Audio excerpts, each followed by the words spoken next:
There's a lot of strain in her voice there. I would suggest she was not so sure about that. I don't know whether she won or not, but she wasn't as sure.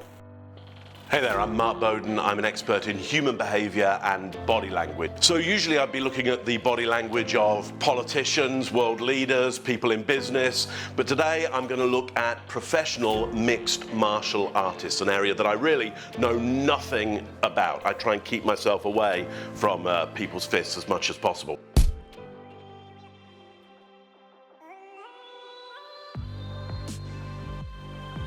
Okay, so this is Ronda Rousey. She seems to go into some kind of set mental piece, which is to stare with nothing going on, and then breaks that for what is here a true Duchenne smile.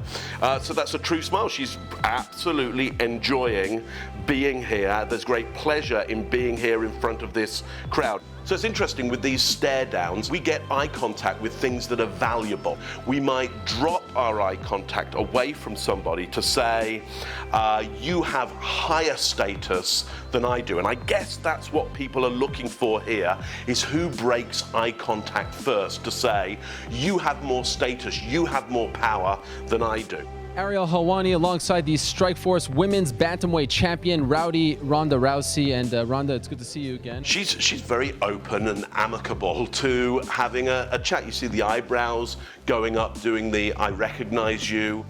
There's certainly nothing about her that says aggressive, closed, standoffish. She is very, very open. I'm guessing that's what makes her a real celebrity in this area. She's got a great ability to be media savvy. Again, I've not seen her fight at all. I assume she has to be exceptionally good at that as well, but incredibly good at coming across as a great character on camera here.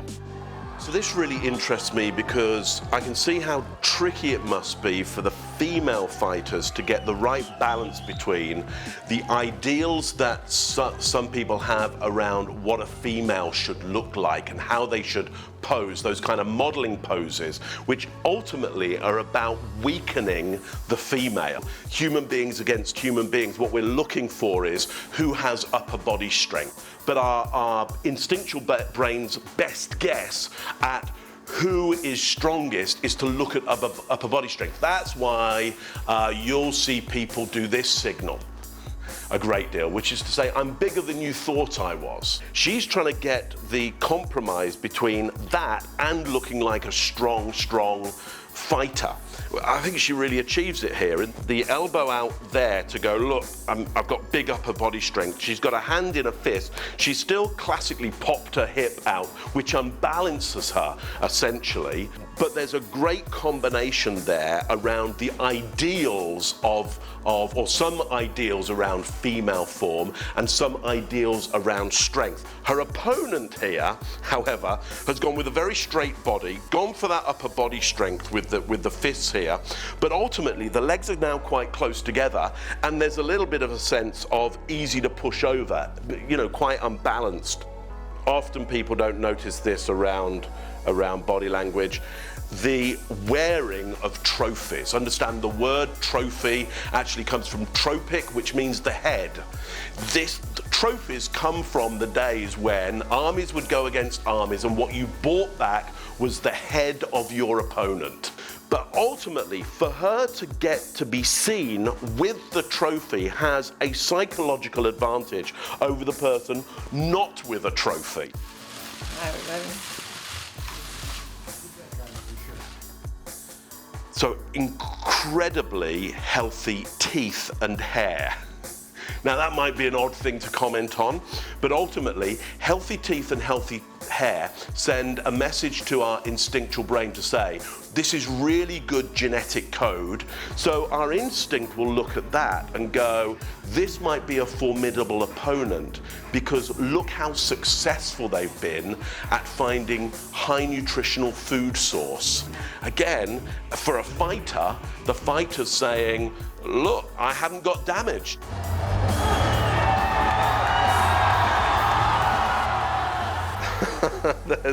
Oh yeah, okay, so here's a case of somebody clearly shouting some words. She keeps her set eye contact, does not move back the head from that, just allows that to happen, and then goes into this great pose again that she's got, where she's able to show upper body strength and use some of these poses that you'd normally associate with models. Again, it's totally against what you're trying to get with a fighter. And that's nothing that I would ever expect to see male fighters doing. They're not under the same criteria, I would guess, of can you be vulnerable? Can you be this ideal, this society's idea of female and society's idea of male at the same time? The males don't have that situation at all.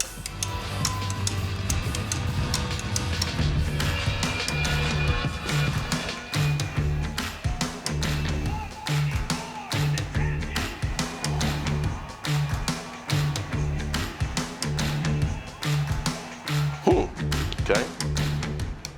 Interesting. So, yeah, she doesn't like that set piece being broken at all, does she?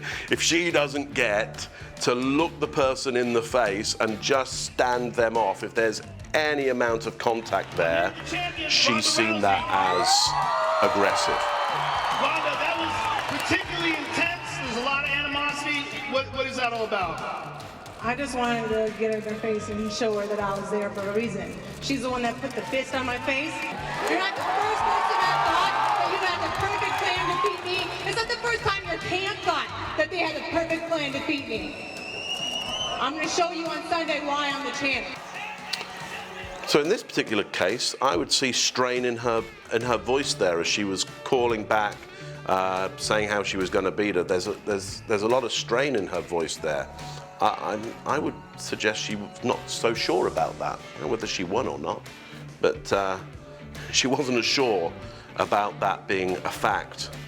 Ladies and gentlemen, introducing the challenger, the former UFC bantamweight champion of the world, Ronda Rousey! No smiles on this one. Usually she smiles quite a bit. There's no smiles here. This is very different. When you're trying to look into body language as to what it might mean, you're looking for changes, you're looking for differences, you're looking for how is this different from when it normally is. Having seen her smile such a lot, here there's no smiles at all. That is significant. Just hearing a little bit about her story and the progression there, yeah, it's interesting to see at the start of her career then how amiable she is, how brilliant she is as not only a fighter but an entertainer, I would say. And then when I noted that strain in the voice, it turns out that's her first defeat, a brutal defeat, it turns out, and this huge star plummets like a meteorite to Earth. Extraordinary story.